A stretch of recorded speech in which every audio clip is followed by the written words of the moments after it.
Ya. Dime. Entonces la idea es No, de eso recorrer, le iba a preguntar. sí, sí, sí, listo.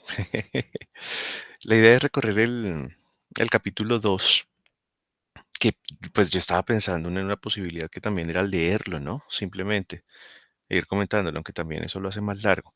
Pero esto fue un resumen que saqué con una IA que se llama Notebook LM.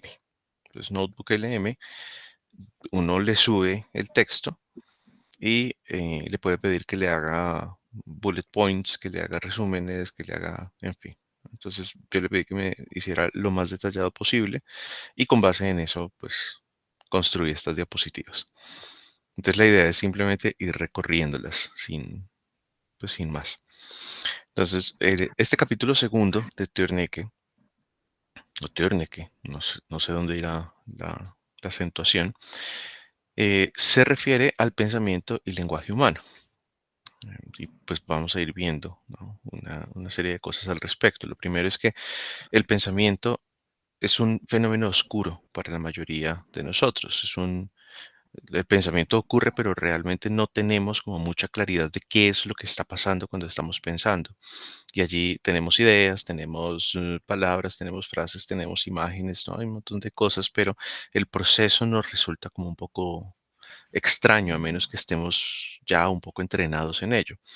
Eso ocurre, mm, pues en buena medida, que lo iremos viendo también por la internalización que se va dando de la conducta externa de hablar. Pero bueno, entonces, siempre hay un observador del pensamiento, pero solo uno, la persona que piensa. El único que se da cuenta de lo que está pensando soy yo mismo.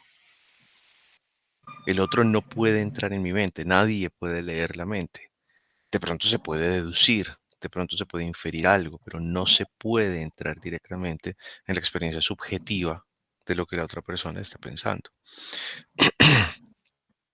Y entonces el pensamiento es un fenómeno privado, ¿no? Skinner, estamos aquí, hay una cosa significativa. Cuando Watson hace lo que se conoce como el manifiesto del conductismo,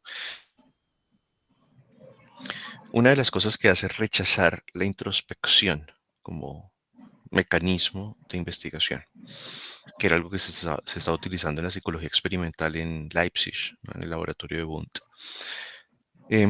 Pero eso termina decantándose un poco por el rechazo del pensamiento, por el rechazo de la emoción y solo quedarse en la conducta externa. Skinner, dentro de los planteamientos que realiza, hace un cambio en el modelo y establece lo que él denominó conductismo radical. El conductismo radical es radical en el sentido de que incluye pensamientos y emociones. Entonces es radical en el sentido de que todo lo que hace el organismo en interacción con su entorno es una conducta. Entonces para Skinner, los pensamientos y las emociones son eventos privados, pero son eventos que aunque sean privados, son de la misma naturaleza que cualquier evento que se hace hacia afuera. Entonces, yo puedo hacer una acción, que sería una conducta muscular, pero también puedo hacer conductas cognitivas, que son los pensamientos, y también puedo hacer conductas emocionales, ¿no? Que son sobre todo de naturaleza endocrina. Bien, entonces, ahí tenemos una cosa, y es que el pensamiento no es accesible, ¿no? Quizás una de las cosas que son más constantes en la terapia y en cualquier tipo de intervención es que lo que dice el otro realmente no es idéntico a lo que experimenta el otro. Cuando el otro me dice que siente tal cosa o que piensa tal cosa, o cuando escribe o dice algo, lo que yo estoy teniendo, a lo que tengo acceso, es a eso que exterioriza, pero realmente no estoy teniendo acceso al pensamiento en sí, ni a la experiencia interna en sí. Entonces, pues volvemos a lo mismo, ¿no? La experiencia de los pensamientos solo está disponible para la persona que los piensa. Y pues bueno, aquí tenemos lo mismo que decía ahorita, ¿no? Recuerdos, emociones, sensaciones corporales, etcétera. Todas estas cosas que ocurren en lo que Skinner denominó en su momento el mundo debajo de la piel, ¿no? Toda esta serie de cosas que ocurren dentro del cuerpo, que ocurren de la piel para adentro, como experiencias subjetivas del individuo. Mm, Ahora, lo mismo, esto no significa que tengan una naturaleza diferente de la que tienen los eventos externos. Si yo lanzo una pelota, lo mismo podría estar pensando en lanzar una pelota. Son conductas a niveles distintos, podríamos decir, o con un impacto distinto en contextos, en el contexto físico, pero en cualquier caso son conductas, siguen teniendo la misma naturaleza de algo que realiza el organismo. Entonces, la distinción entre eventos privados y públicos fundamentalmente está en el grado de accesibilidad. ¿Qué hace que una conducta sea pública? Que potencialmente una persona externa la pueda observar. O sea, me pueden observar comiendo, me pueden observar tomando café, pero no me pueden observar pensando en esto o aquello. No me pueden observar sintiéndome triste o sintiéndome asustado.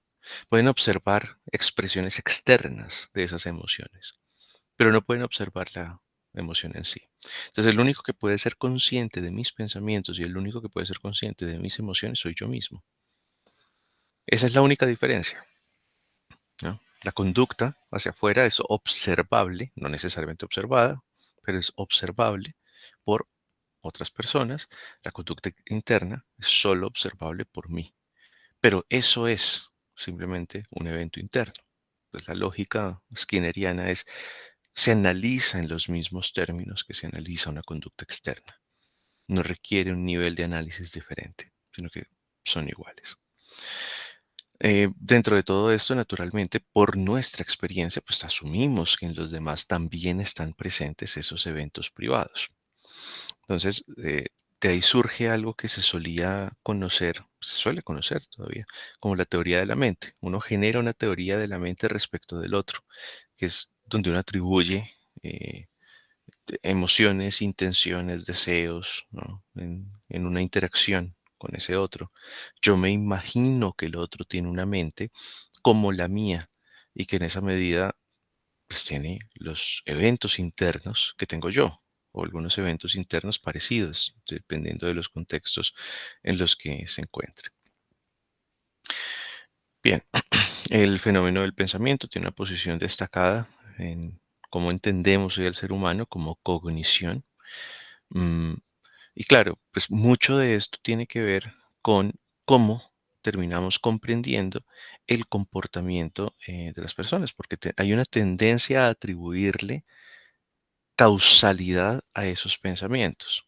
Entonces hablamos de los eventos privados, hablamos de cómo te sientes, hablamos de qué estás pensando. Bueno, todo esto tiene una serie de funciones en cómo comprendemos al otro y cómo comprendemos las estructuras de interacción, podría decirse, o cómo comprendemos para dónde va la interacción entre dos personas a partir de esto. Si no aprendiéramos a hablar de cosas que solo el individuo puede notar, estos fenómenos difícilmente se convertirían en lo que gradualmente llegan a ser para una persona adulta. Aprendemos en nuestro medio social a hablar de esas cosas que nos pasan internamente. Y eso paulatinamente se va convirtiendo en algo importante en términos sociales. Mucho de la interacción social se centra en cómo nos sentimos mutuamente. Y eso, pues, en gran medida está mediado por el lenguaje. Está mediado por cómo utilizamos las palabras para referirnos a nuestras emociones, cómo utilizamos las palabras para referirnos a nuestros pensamientos.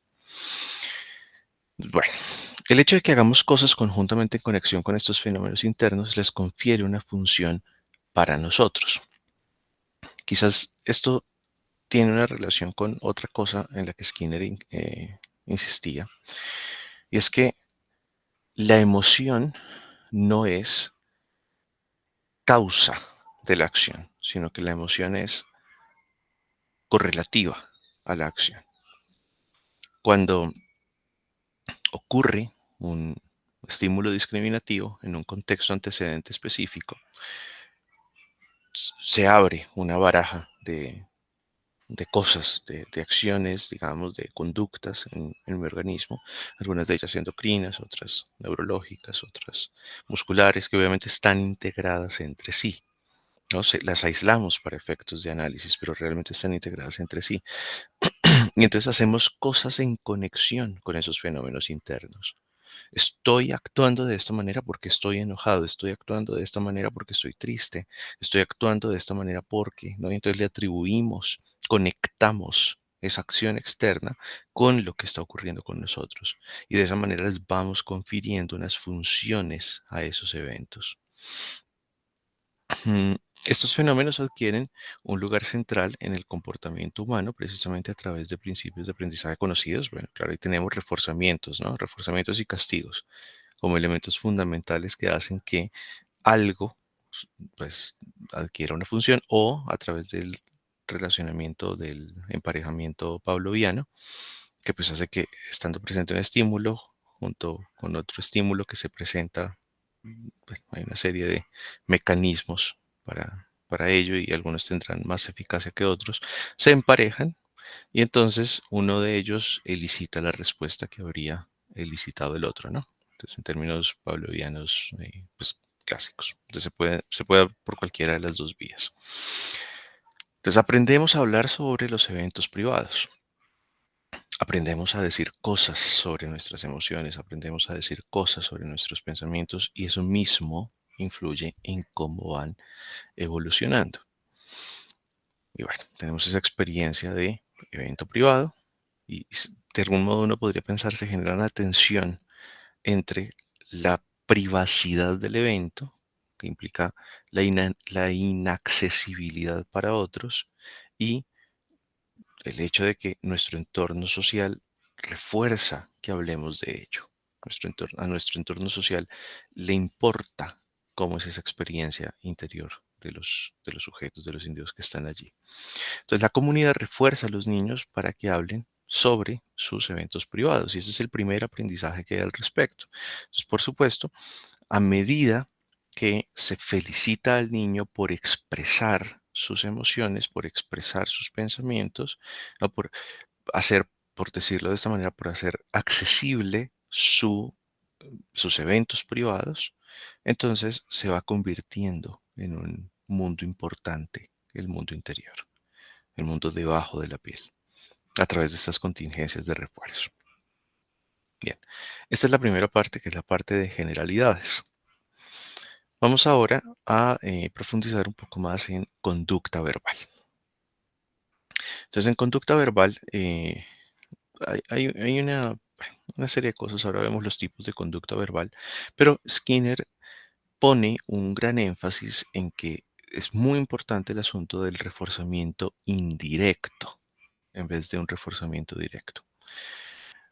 Entonces, bueno, rápidamente un reforzamiento indirecto es si yo le digo a una persona, porfa, pásame tal cosa, en últimas el reforzador será aquella cosa que yo quiero que me alcancen. Y entonces obtengo el reforzador, pero no lo obtengo de forma directa, sino indirectamente a través de esta otra persona, ¿no? Entonces ese es el reforzamiento indirecto de esa conducta verbal. Y esto configura las habilidades sociales. Las habilidades sociales en últimas giran en torno al lenguaje, a la capacidad de utilizar el lenguaje con el fin de obtener ciertos reforzadores. Y pues dependiendo de la eficacia para lograrlos, ya habrá o no un determinado nivel de habilidad. Entonces, el comportamiento verbal se lleva a cabo según los mismos principios fundamentales de aprendizaje que se aplican a otros comportamientos, ¿no? Que ya se dijo hace un momento, aquí operan directamente también los aprendizajes pavlovianos y los aprendizajes operantes. Entonces, comportamiento verbal. Hay la definición que ofrece Skinner. Acción de un hablante que adquiere su efecto a través de la mediación del comportamiento de un oyente. Entonces, bueno, ya vamos a la segunda parte. No, es lo mismo. Piensa en un niño que le dice a la mamá, le señala algo y nombra galleta, por ejemplo, ¿no? Y entonces obtiene una galleta, pero no la obtiene directamente porque despliegue la conducta de alcanzarla, sino porque la obtiene a través de la mamá, por ejemplo. Y lo mismo, ¿no? Por favor, ayúdame con tal cosa, por favor, haz esto, en fin, ¿no? Entonces se obtienen los reforzadores a través, con la mediación del comportamiento del oyente. Y el oyente, por supuesto, ha sido enseñado de tal manera que su comportamiento precisamente funciona como reforzante para el comportamiento del hablante. Entonces, esto solo funciona en términos de interacción social. Yo hablo o alguien me habla, ¿no? Por favor, tal cosa, en la medida en la que yo lo hago, entonces yo le daré ese reforzador indirecto a esta persona, pero adicionalmente, yo en cuanto oyente habré sido entrenado para ello, porque a medida que vamos creciendo se felicita el hecho de hacer los favores. Y eso, bueno, ahí uno también se podría preguntar por el altruismo y la conducta innata, ¿no? Pero no nos vamos a meter en eso ahora. El hecho es que hay unas contingencias de reforzamiento que hacen que uno pueda pues verse reforzado cuando alguien le pide un favor y uno lo realiza, ¿no? Luego viene un gracias y ese gracias pues tiene una significación también social importante que de algún modo también anticipa cierto acceso a recursos sociales y etcétera en algún momento. Entonces hay toda una maraña de interacciones que hacen que yo tenga la expectativa de lograr el reforzador indirecto y que para el oyente también sea reforzante realizar esa acción. Bien, entonces tenemos aquí los tipos de comportamiento verbal que planteó en su momento Skinner. Tenemos tactos, mandos, comportamiento ecoico, comportamiento intraverbal y comportamiento autoclítico. Esos son las cinco conductas verbales. Hay autores que han planteado otras, el mismo Skinner en algunas partes hace unas subdivisiones de algunos de estos, mm, pero digamos que esas son como las cinco grandes categorías de conducta verbal. Entonces, consideramos el comportamiento verbal como una respuesta operante que está controlada por un antecedente y por sus consecuencias, igual que cualquier otro comportamiento operante. Entonces, toda conducta operante o toda conducta instrumental es una conducta que, dado un antecedente, en el que hay una serie de variables disposicionales, donde hay un estímulo discriminativo que es identificable en el laboratorio por fuera difícilmente, se da una respuesta y esa respuesta implica un cambio respecto del antecedente. Implica cambiar algo en el antecedente y ese cambio es el consecuente, que será la obtención de un reforzador o la evitación de un castigo, bueno, en principio, ¿no? Entonces, si obtenemos sí, porque si evitamos un castigo, pues igual eso es un reforzamiento negativo.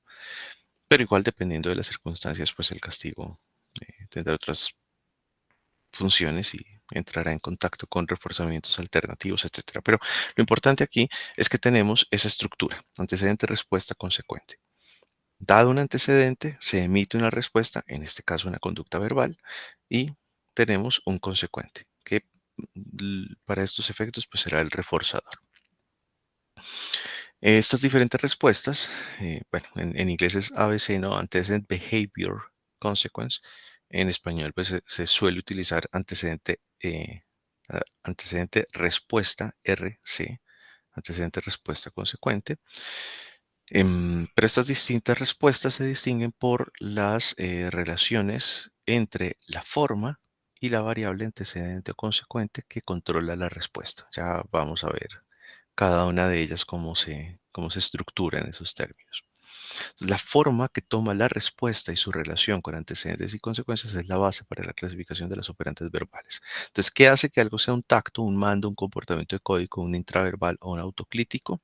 La relación que hay entre esa expresión verbal y los antecedentes y o los consecuentes, dependiendo de qué es, de dónde se pone el énfasis del control sobre esa conducta verbal, será una de esas cinco. Entonces, bueno, tacto.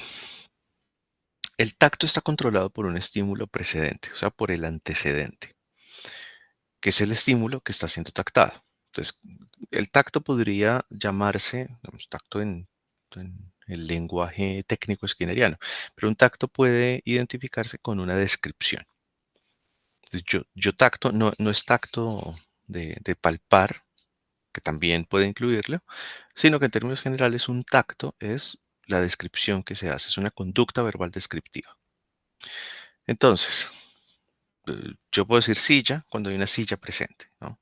Puedo nombrar cualquier cosa, ventana, pared, lo que sea. Y en esos casos, en la medida en la que estoy describiendo, en la medida en la que estoy nombrando algo que está presente, estoy realizando un tacto. Está controlado por el antecedente, que es la presencia de esa cosa. Entonces, tactamos nuestro entorno porque tenemos una sólida historia de aprendizaje en la que el tacto, tacteo, Notebook LM lo traducía como tacteo. A mí no me gusta esa expresión, pero bueno, aquí se fue así. Ha sido reforzado. Y las consecuencias que controlan el tacto son principalmente de naturaleza general y social, es decir, el tacto es seguido por reforzadores generalizados. El niño, cuando está creciendo, es muy reforzado cuando nombra cosas. Entonces el niño va por la calle, ¿no? Y entonces nombra perro, gato, carro, poste, casa, qué sé yo. Y el papá lo felicita. Y en esa felicitación hay un reforzamiento que va haciendo que vayamos incorporando una serie de, pues que se refuerce esta conducta de, de tactar, ¿no? De nombrar cosas, que luego se irá convirtiendo en describir cosas.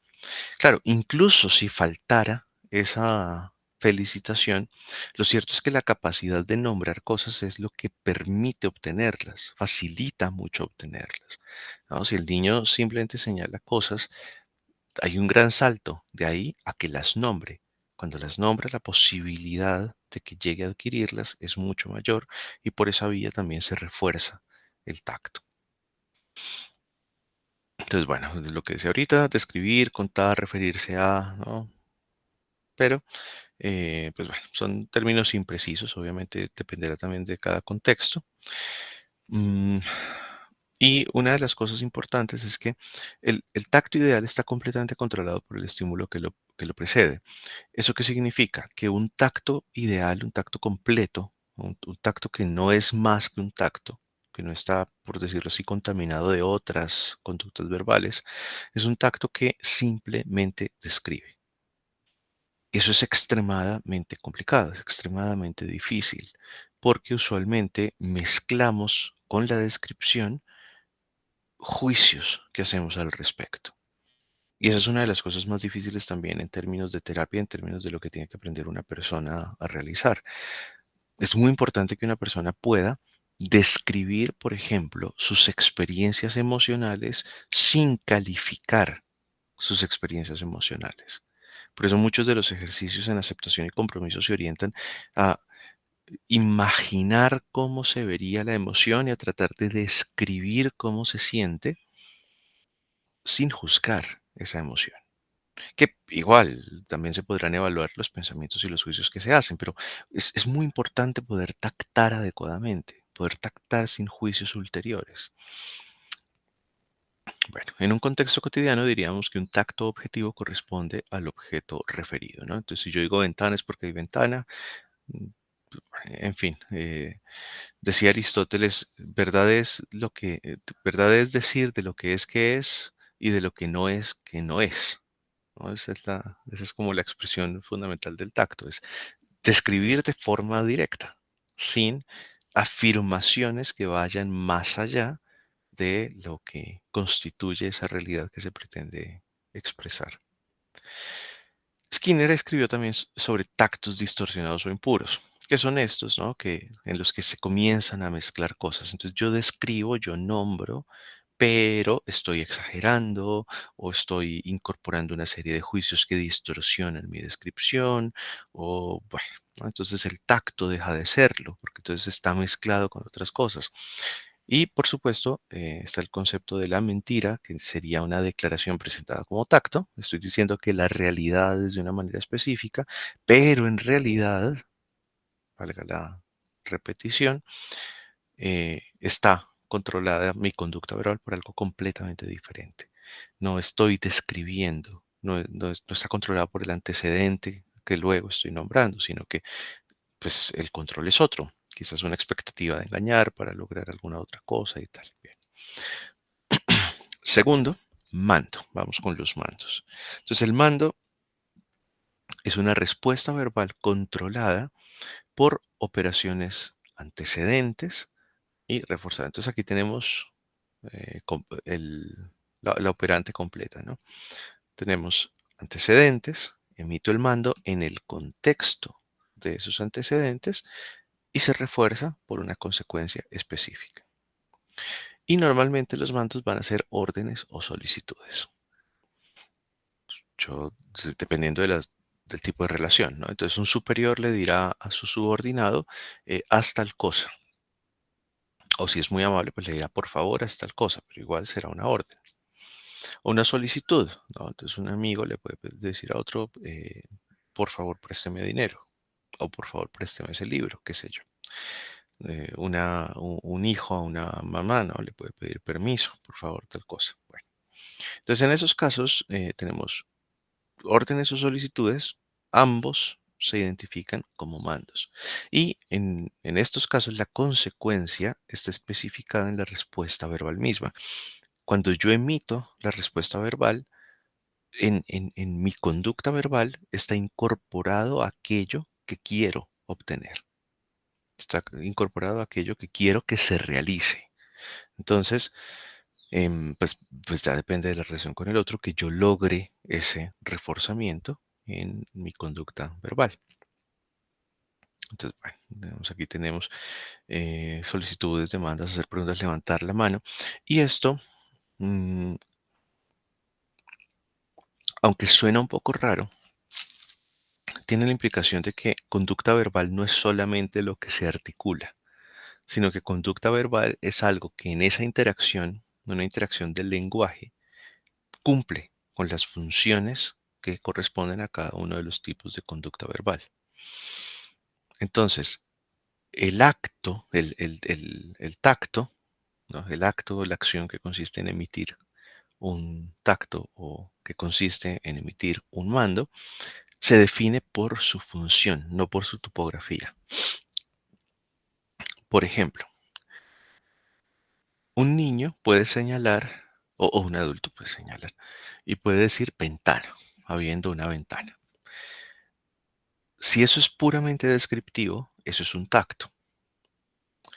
Pero si alguien señala la ventana o mira, bueno, qué sé yo, y dice ventana o simplemente dice ventana, pero dado el contexto, la otra persona entiende que le está pidiendo que cierre la ventana, ya no es un tacto, ahora es un mando. Entonces dependerá de cuál es la función que está cumpliendo. Dependiendo de eso, será una cosa u otra, no la topografía. La topografía puede ser exactamente igual. Importa la función. Bueno, esto, la misma palabra podría tener varias funciones diferentes, lo que he dicho hace un momento. ¿No? Aquí está otro ejemplo, ¿no? El periódico puede ser un tacto, si yo lo señalo, pero puede ser un mando, si, por ejemplo, bueno, ya hoy en día eso no, creo que ya no ocurre mucho, pero en la época en la que llegaban los carteros y entregaban los periódicos y tal, o pasaban vendiendo, ¿no? Anunciando, alguien podría decirle a otra persona, el periódico, ¿no? Y se convierte entonces en un mando de solicitarle que vaya y lo compre o vaya y lo recoja. En cambio, si dice simplemente el periódico que está ahí en la mesa, ¿no? Y lo señala el periódico, simplemente lo está describiendo, lo está señalando, lo que podría ser un niño o alguien que pues, simplemente quiere anunciar que está allí, pero no está dando una instrucción adicional.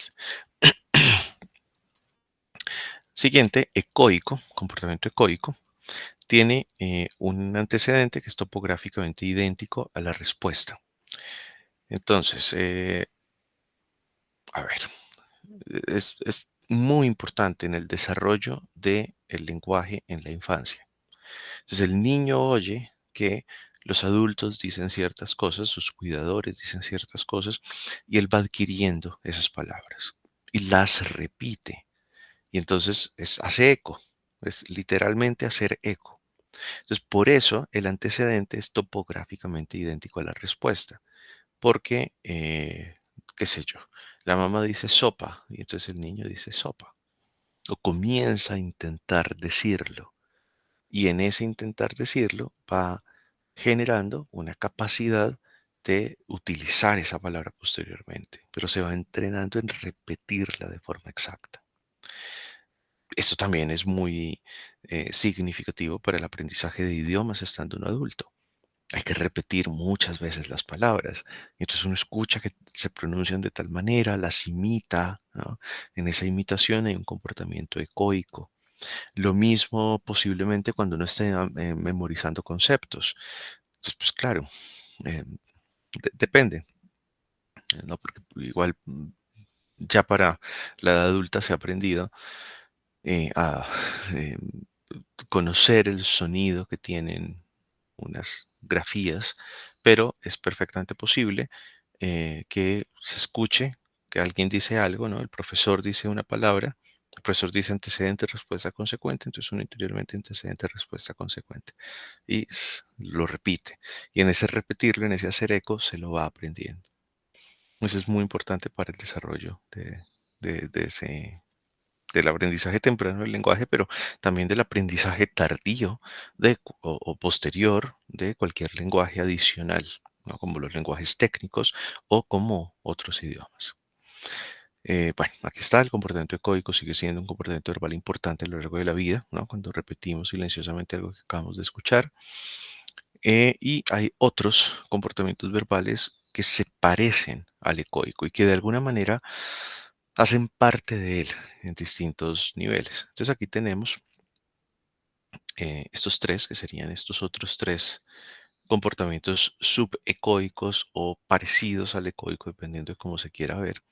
Tenemos el comportamiento textual, que es cuando estoy diciendo algo, estoy pronunciando y el antecedente es un texto escrito.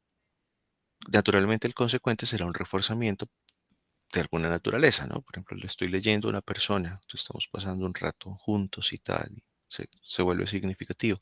Pero de otro lado podría ser una clase, entonces el profesor me puede estar exigiendo que lea en voz alta.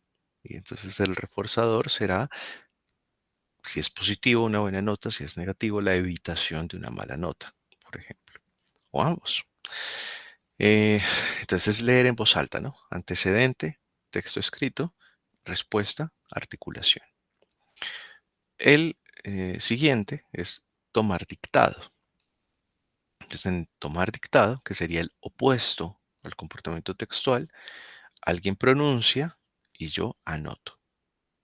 Entonces, comportamiento textual. Tengo un texto, lo pronuncio, tomar dictado, alguien pronuncia, yo tomo el texto. Y luego tenemos transcripción, que es escribir algo cuyo antecedente es topográficamente idéntico. Pero a diferencia del ecoico como tal, que la topografía idéntica es la articulación verbal. En el caso de la transcripción, la topografía idéntica es la grafía. Entonces yo tengo allí la palabra y la dibujo. Podría uno pensar hasta qué punto esto también sería el dibujo, ¿no? Una persona está copiando un dibujo, está haciendo un croquis con este papel transparente y cosas por el estilo. Bueno, pues todos estos comportamientos verbales, textual, tomar dictado, transcripción, son reforzados por reforzadores sociales generalizados. Entonces hay distintas cosas, distintos reforzadores que pueden ser utilizados para esto, desde cosas relacionadas con el trabajo, elogios, dinero, en fin, casi que cualquier cosa potencialmente puede resultar reforzando este comportamiento. Vamos con el intraverbal.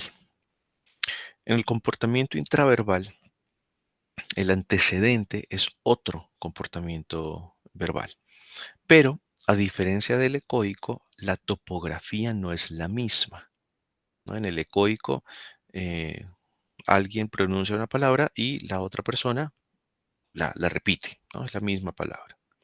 En el comportamiento intraverbal, una persona dice una cosa y yo digo otra que complementa. ¿No? Se genera una conversación. Ya el comportamiento intraverbal es un comportamiento de interacción, es un comportamiento, bueno, de interacción conversacional, lo que usualmente llamaríamos conversación. Entonces, bueno, aquí está Dice, si yo digo uno, 2 y 3, la siguiente persona dice 4, es una respuesta intraverbal. Si yo digo uno, 2 y 3 y el otro dice uno, 2 y 3, es ecoico, pues está haciendo eco. Pero si yo digo uno, 2 y 3 y el otro dice 4, entonces estamos en una interacción que continúa, ¿no? Si yo pregunto qué es casa en inglés y el otro dice house, entonces la respuesta es intraverbal, porque es una respuesta que complementa, es una respuesta que añade dentro del marco de la conversación que estamos teniendo. Y esto permite también repetir el tema de la topografía. Una persona puede decir, por ejemplo, ventana como tacto, ¿no? Nombrándola, describiendo que hay una ventana. Una persona puede decir ventana solicitando que se cierre o se abra la ventana. En ese caso es un mando. Una persona puede decir ventana porque alguien acaba de decirlo, especialmente un niño o alguien que está aprendiendo otro idioma, ¿no? Por ejemplo, un angloparlante o un francoparlante que está aprendiendo español, eh, pues está, digamos, practicando y entonces alguien señala y dice ventana, dice, ah, ventana, la repite, ecoico. O eh, puede ser, también podría ser, ¿no? En inglés, what is window in Spanish. Y entonces podría responder ventana. Sería en ese caso un intraverbal. Y en todos estos casos la topografía es la misma. La articulación de la palabra es la misma, es decir, ventana. Pero en cada uno de esos casos está cumpliendo una función distinta. Y lo importante, ¿no? Esto sirve para enfatizarlo, lo importante es la función. Pues bueno, al igual que todos los demás operantes verbales, excepto el mando, las consecuencias gobernantes importantes para las respuestas intraverbales son reforzadores sociales generalizados. Claro, ¿por qué? Porque excepto el mando, porque en el mando el reforzador es aquello que estoy indicando en la solicitud. Entonces yo digo, porfa, pásame el café o porfa, pásame la sal, pues el reforzador no es que me feliciten, el reforzador es que me pasen la sal o que me pasen el café. En cambio, en todos los demás, ¿no? En la ecoica, en la intraverbal, eh, pues yo estoy siendo reforzado porque me elogian principalmente y porque hay cualquier tipo de respuesta, digamos, de consecuencia adicional, de reforzadores adicionales que no están especificados en lo que yo estoy solicitando, que es la particularidad del mando. Y finalmente, aquí quedó mal, dice autocítico, es autoclítico. Desde el comportamiento autoclítico, que es el último que describe Skinner, mm, es un comportamiento verbal, es una conducta verbal, que yo a veces también llamo conducta adverbial. Es una conducta que califica cosas, modifica otro comportamiento. Entonces yo emito una conducta verbal, pero la modifico, le añado cosas. Entonces, por ejemplo, aquí hay un ejemplo. Quizás. Entonces, si yo digo es el mensajero, eso en principio es un tacto. Pero si yo quizás es el mensajero, es un tacto, pero está modificado por el quizás. No, que en este caso, pues bueno, es un adverbio. En principio podrían ser adjetivos también, dependiendo, pero es como una conducta de calificación, ¿no? Y los adverbios tienen esa función calificante de lo que se expresa. Entonces, pues, yo a veces lo llamo conducta adverbial por esa razón. Otros comportamientos autoclíticos incluyen palabras como no, ¿no? En algunos casos puntuaciones, estructura gramatical, sintaxis, dependiendo de cómo se estructure, pero cualquiera de estas cosas puede modificar, puede añadir cosas a cualquiera de las anteriores conductas verbales. Entonces tenemos cualquiera de las otras cuatro, ¿no? Y la conducta autocrítica que se monta un poco encima haciendo una calificación adicional. Bien, entonces, dentro de todo esto, obviamente es muy complejo, obviamente tiene un montón de cosas difíciles de aprender, difíciles de procesar, pero El tema es que el análisis funcional del comportamiento verbal es factible, es decir, el comportamiento verbal funciona como cualquier otro comportamiento. El comportamiento verbal funciona como, como tirar una pelota, en el sentido de hay un antecedente, hay una respuesta que en el caso de la conducta verbal, pues tienen estas connotaciones que acabamos de ver y hay un reforzador o hay un consecuente, que pues es el que hace que la conducta se vaya generando. Bien. El siguiente punto es aprender a tactar los eventos privados.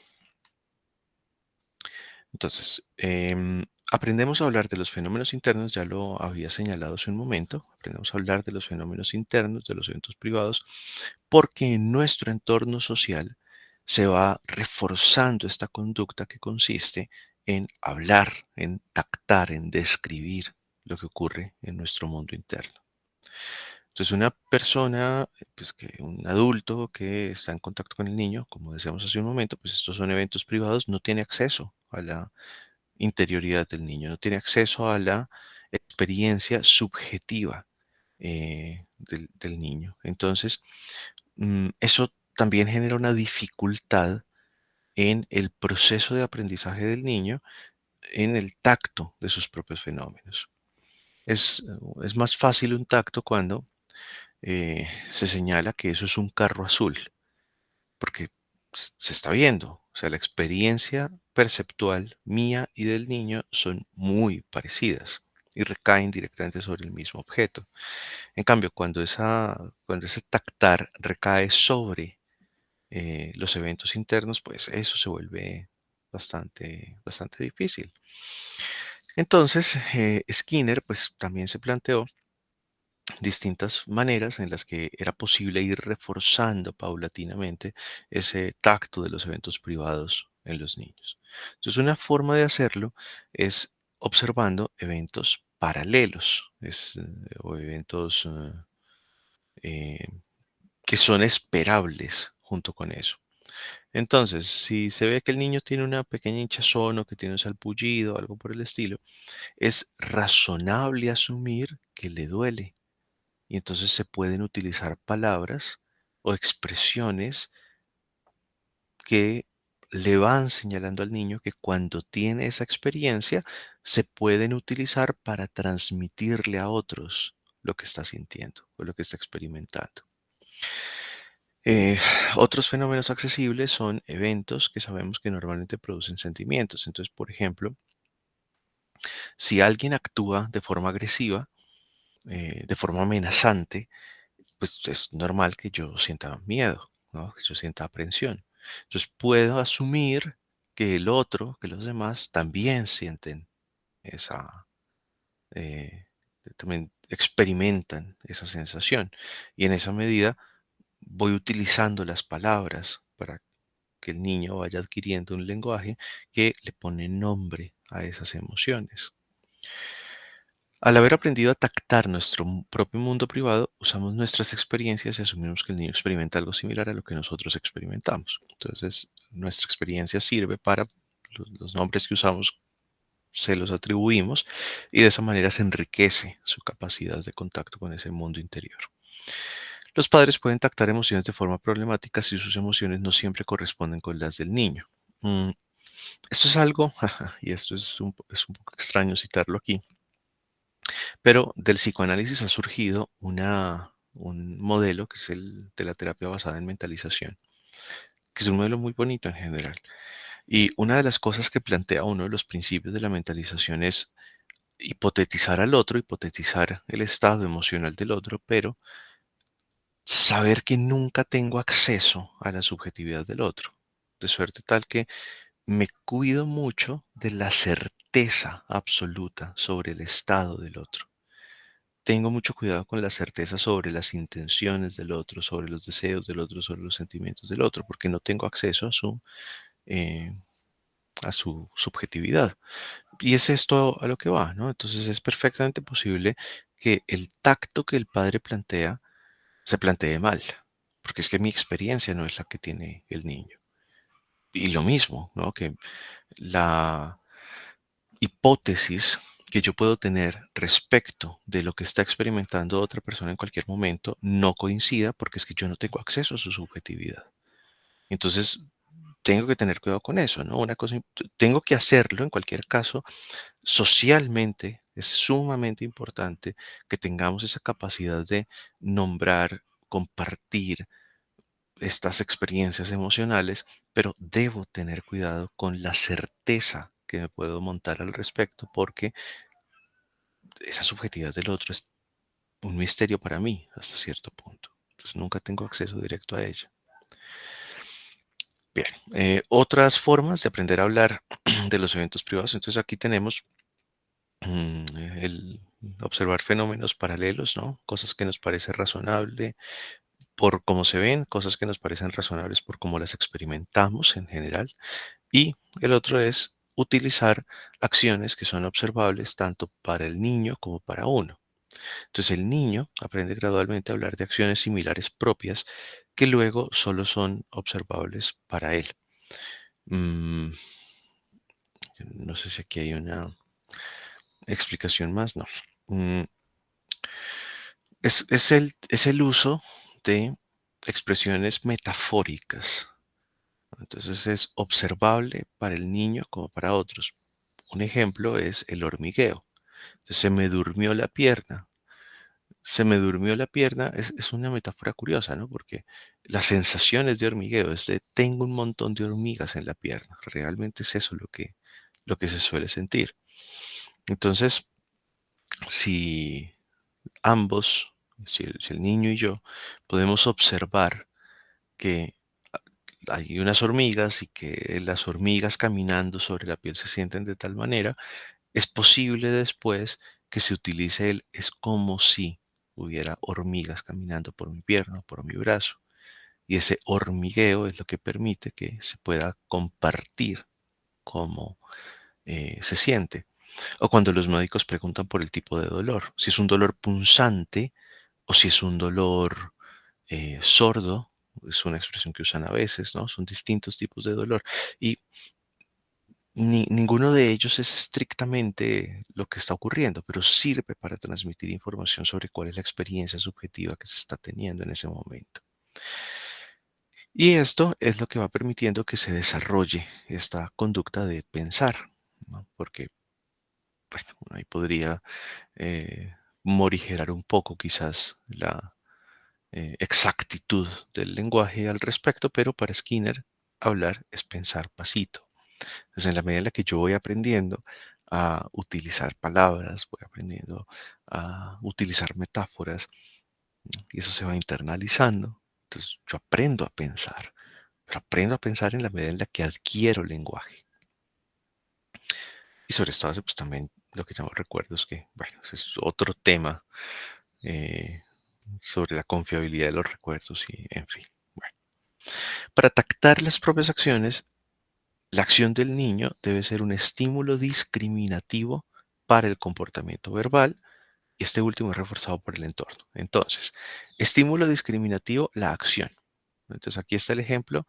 eh, el padre dice, patea, y entonces le dice, mira, estás pateando el balón. Entonces, estímulo discriminativo, el acto de patear el balón.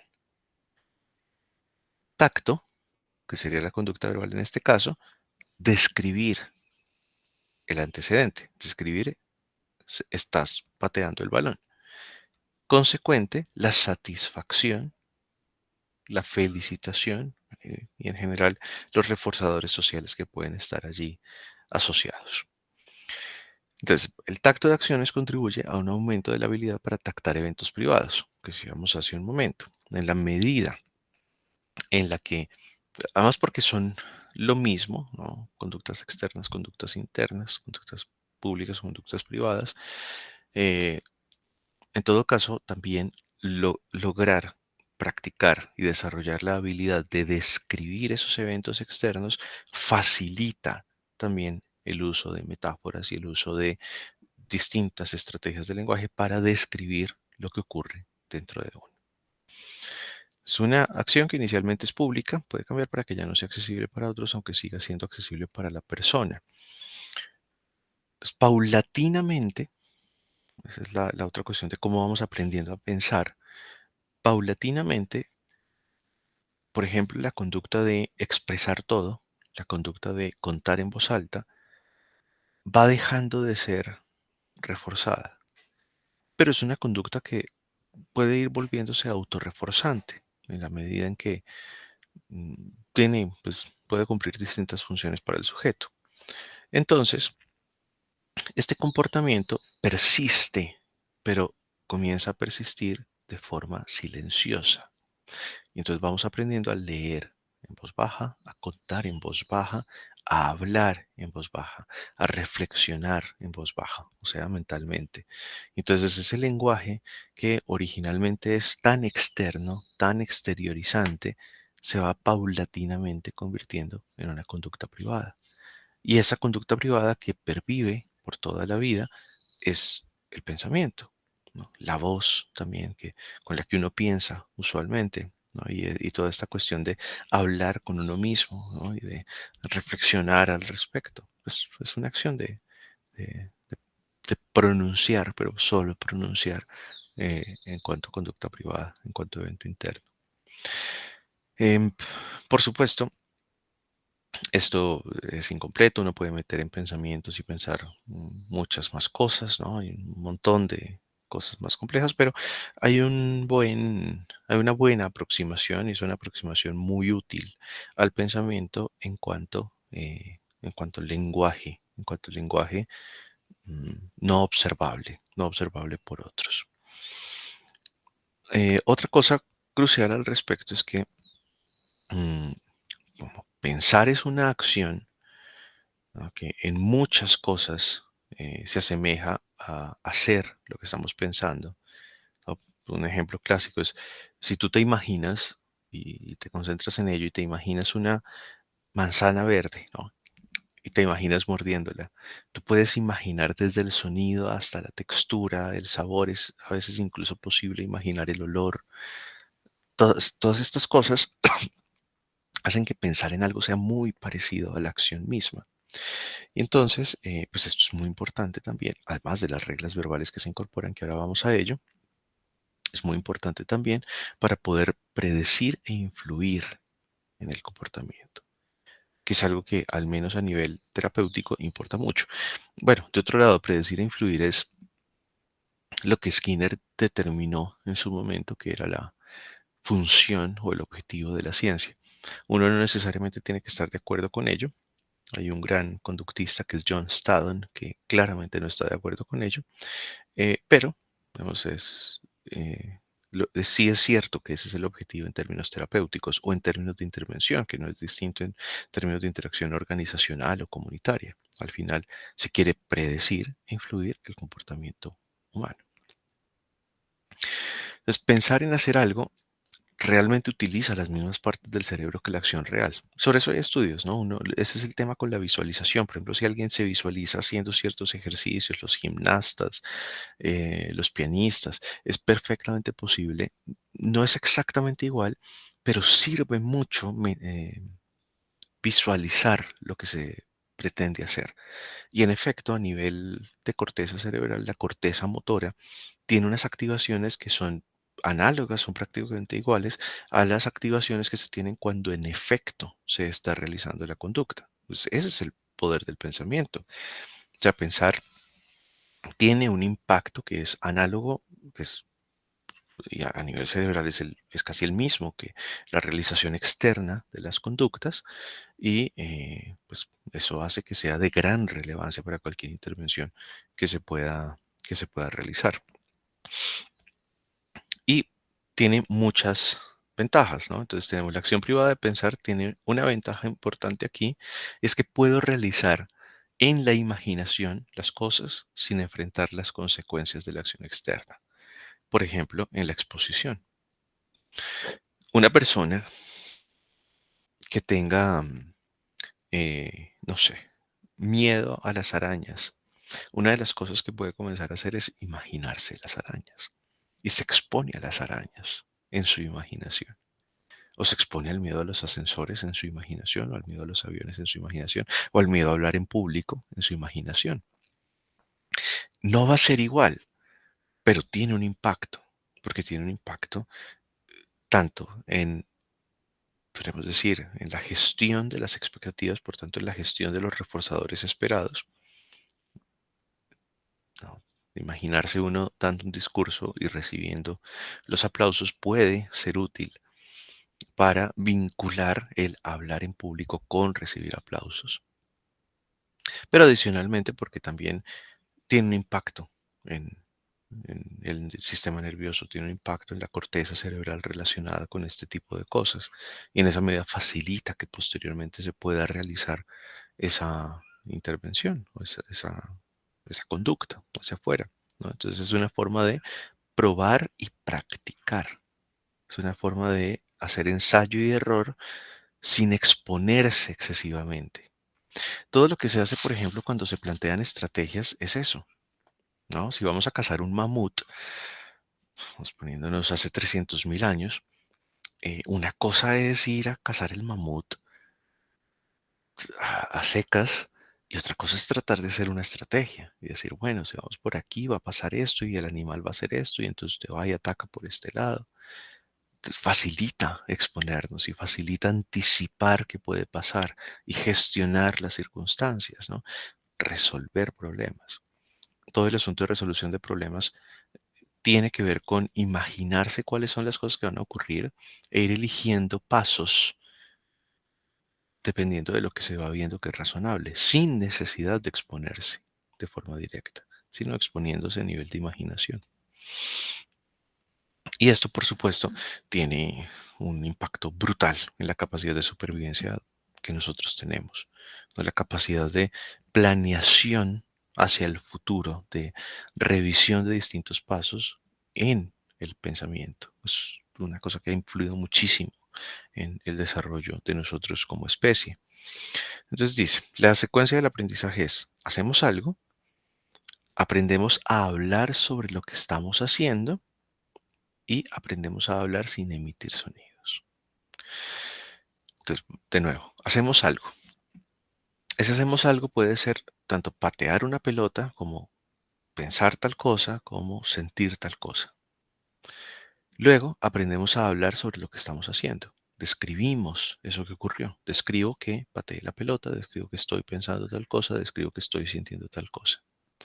Y paulatinamente aprendemos a hablar sin emitir sonidos. Y ahí nos quedamos con el aprendizaje del pensamiento. Claro, en el proceso de desarrollo del niño, em, pues el niño va incorporando tactos sobre conductas externas, sobre todo.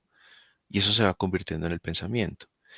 Ya en el adulto, y sobre todo a nivel terapéutico, es importante esa metacognición, por así decir, donde aprende a tactar sus pensamientos, ¿no? Pero ese es un nivel posterior, donde aprende como a mirarse de vuelta para poder observar lo que piensa y poder describirlo a su vez desidentificándose.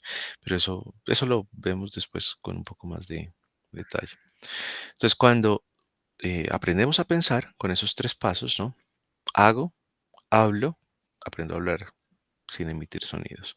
Ahí es donde eh, adquirimos un pensamiento, una forma, ¿no? Que es una conducta verbal, que a su vez puede ser tactada. Bueno, cuando hablamos sobre el hecho de que estamos pensando, esto puede llevar a pensar sobre el hecho de que estamos pensando. Aquí está. Entonces, por ejemplo, yo puedo aprender unos adjetivos. Entonces, yo soy tal cosa. Bueno, por ejemplo, en la terapia cognitiva, decían que las distorsiones cognitivas recaen sobre el mundo, los otros y yo. Entonces, el mundo es de tal manera, los otros son de tal manera, yo soy de tal manera. Cuando lo llevamos a este modelo de lenguaje conductual, o este modelo conductual del lenguaje, esas creencias sobre el mundo, los otros y yo son pues pensamientos, son modos de hablar o son descripciones distorsionadas o no de el mundo, los otros y yo. Pero cuando yo me doy cuenta de que lo que estoy haciendo es pronunciar palabras, entonces yo soy, no sé, Yo soy tímido, por ejemplo. Entonces se convierte en una identidad, ¿no? Yo me atribuyo un adjetivo. Si yo lo pronuncio, digo, yo soy tímido. Entonces yo luego puedo describir, yo acabo de decir que yo soy tímido. O acabo de decir, comillas, soy tímido. Entonces estoy describiendo, estoy tactando eso que pronuncié. Estoy tactando mi pronunciación en cuanto a conducta. Cuando yo aprendo también a hacer eso, puedo comenzar a hacerlo sobre mis pensamientos. Porque en muchas ocasiones uno no dice yo soy tímido o yo soy cualquier otra cosa, sino que lo piensa. Entonces se sitúa un poco por encima, en el sentido de, ok, yo estoy pensando, comillas, soy tímido, ¿no? Estoy teniendo el pensamiento de que, comillas, soy malo, no soy competente, ¿no? Todo esto que constituye el síndrome del impostor, ¿no? Entonces, no soy suficiente, qué sé yo, cualquier cosa que comience a surgir. Y entonces me doy cuenta de, yo estoy teniendo el pensamiento de que, comillas, tal cosa, y aprendo a tactar el pensamiento. Y poder tactar el pensamiento tiene un efecto terapéutico muy potente porque permite defusionarse de ese pensamiento. Bien, la tercera forma de aprender a tactar eventos privados es a través de la generalización. Entonces, una vez que el tacto de eventos privados es una habilidad establecida, la generalización permite desarrollarlo aún más. Generalización es cuando un estímulo, cuando una conducta puede ser reforzada por muchos estímulos, por ejemplo, o cuando un estímulo puede reforzar distintas conductas, dependiendo de hacia qué vía vaya. Entonces, un estímulo privado puede tener ciertas características que se parecen a otros fenómenos externos o internos. Tactar algo accesible solo para el individuo, utilizando una semejanza con algo accesible para otros, es un comportamiento a menudo reforzado. Bueno, ya me había referido a esto. El uso de metáforas o analogías, ¿no? Mis piernas se hormiguean, o cuando el médico pregunta si el dolor es punzante o es de otra manera. Y una gran parte del lenguaje que usamos para describir eventos privados consiste en metáforas tomadas de nuestro entorno. Entonces la gente dice, me siento como si me hubiera pasado un tren por encima, cuando está diciendo que está muy cansado, ¿no? Y tiene mucho peso, mucho desgaste. Siento como si hubiera pasado un tren por encima. Las metáforas, al utilizar la similitud entre diferentes fenómenos, contribuyen a la generalización. Entonces se generaliza el uso del lenguaje, ¿no? Para obtener ciertos reforzadores específicos que en la mayoría de los casos serán sociales. Bueno, yo creo que podemos dejar aquí por hoy porque ya van a ser las 11 en un rato y luego continuamos con esta segunda parte de los elementos funcionales. ¿Te parece?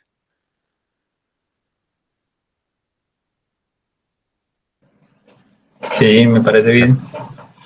Bueno, ¿alguna pregunta, algún comentario? Eh, la difusión cognitiva, ¿en qué caso se utiliza? Y, y cómo se implementa, cuál es su paso a paso para generar esa difusión cognitiva. Bueno, yo creo que, a ver, el libro tiene cosas al respecto y luego llegaremos a ellas con más detalle, pero creo que el primer paso de difusión cognitiva es desidentificarse de los propios pensamientos.